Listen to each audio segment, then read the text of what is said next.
sa unang araw ng eskwela. Taas kamay with confidence. Let's do the first day. Hi mga lalabs! Welcome back to my channel. Sa mga bago pa lang po sa aking channel, please do subscribe and click the notification bell para lagi kayo updated sa aking mga upcoming videos. On today's video, it's First Day High!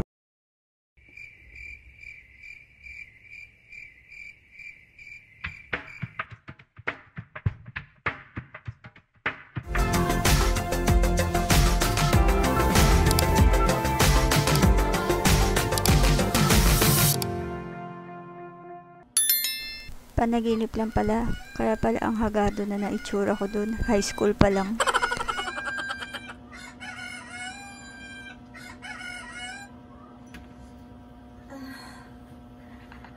Suka na! First day high!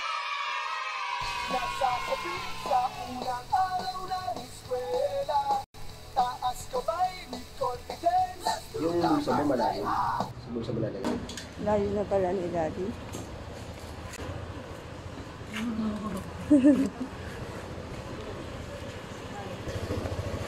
Di, cellphone mo. Okay. Videohan mo yan. Uy, yung ano yan, helmet ah. Helmetin mo. Sobrang bilis ng panahon. Parang kailan lang, parang ako lang yung mag-high school. Ngayon, yung panganay ko na yung mag-high school. Grabe, sobrang nakaka-emotional. Mas kinakabahan pa ata ako kaysa sa kanya. Kaya sabi ko, tumawag siya pag nandun na siya sa loob ng school. Hindi ko maiwasan mag-alala kasi iniisip ko baka ma-culture shock siya.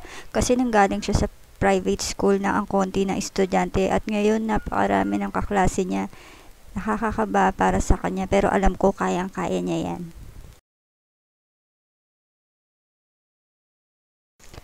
Ayan nga, makikita sa mukha niya na kinakabahan na siya dahil ngayon lang siya naka-experience ng ganyang karaming tao sa school niya. Grabe, mixed emotion, di ko maiwasan maiyak pero at the same time na-excite ako para sa bagong chapter ng buhay ni Jaslyn.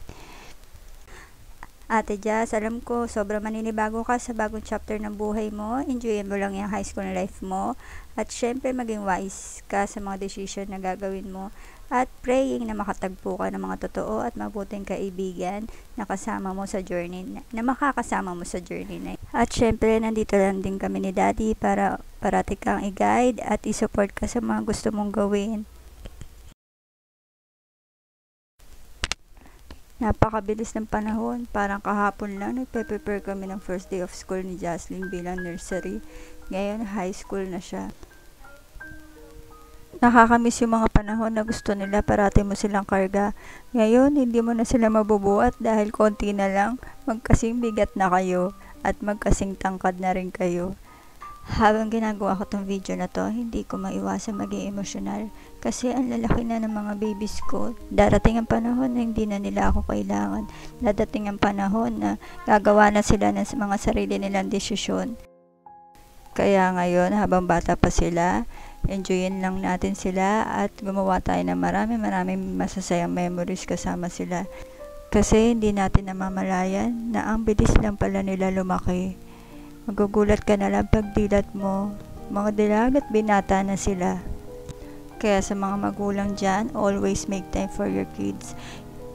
I-treasure natin every moment ng pagkabata ng mga anak natin kasi dahil sa sobrang bilis ng panahon, darating yung araw mamimiss natin yung mga pagkakataon na hinahanap-hanap nila tayo at gustong-gusto nila ng atensyon natin.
Thank you for watching mga lalabs, and please don't forget to subscribe to my channel and click the notification bell para lagi kayo updated sa aking mga upcoming videos.